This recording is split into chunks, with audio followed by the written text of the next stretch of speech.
Brad Wall stands alone against the carbon tax. I'm Brian Lilly with the Rebel.media. There was a lot of flurry from provincial government saying they were opposed to the carbon tax, but really the fight is being waged by one man right now, Saskatchewan Premier Brad Wall, who has said in no uncertain terms that this is not good for his province and he will fight it. He's even talked about taking the federal government to the Supreme Court if they try to impose this on his province.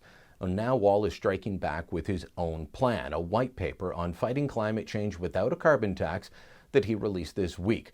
During a speech in Regina, Wall said there are three ways to deal with lowering greenhouse gas emissions. You can use adaptation, you can use innovation, or you can use a carbon tax. Of the three, a carbon tax will do the most harm to the economy while having the least positive impact on reducing emissions. Now, Trudeau and his Liberals are testy about the idea of calling this a carbon tax. They want to call it a price on carbon, even though Trudeau admitted it's a tax by any other name in the House of Commons. Mr. Speaker, Canadians need economic growth and good jobs at the same time as we protect the environment. That's exactly what this government is showing the leadership around doing that had been lacking for far too long from the previous government. What we're also guaranteeing is that this tax, this pricing on carbon will be.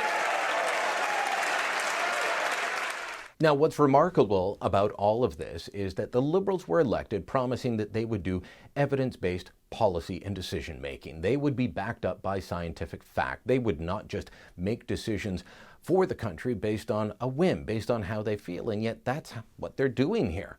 During their rather testy phone call last week, Wall asked Trudeau where his economic impact study on this carbon tax is. He didn't have one.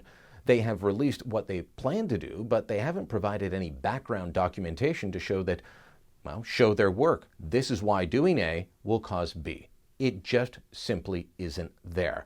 This week, the Agriculture Committee of the House of Commons saw a motion come forward to have the committee study the impact of the carbon tax on the agriculture sector. The Liberals voted it down while the Conservatives and NDP tried to support it. The Liberals just say, now's not the time, let's not do this, move along. They just want their policy through. They don't want any facts getting in the way. And yet, check out this story from Reuters. It reads, Canada's plan to price carbon emissions may weaken the farm sector in one of the biggest grain shipping countries, raising farmers' costs and discouraging investment in fertilizer production, industry groups say. The cost per acre ranges between $2 and up to $6, according to the CIBC Bank.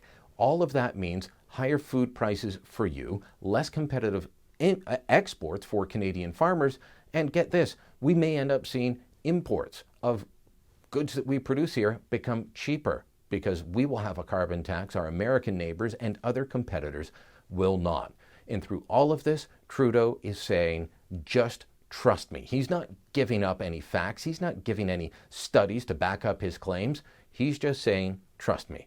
Thankfully, there is that one man standing alone, willing to say no, willing to say he'll go to the Supreme Court, willing to say that this is wrong for Canada. Hopefully, some of the other premiers decide to stand up with him rather than hiding behind their past support of Justin Trudeau.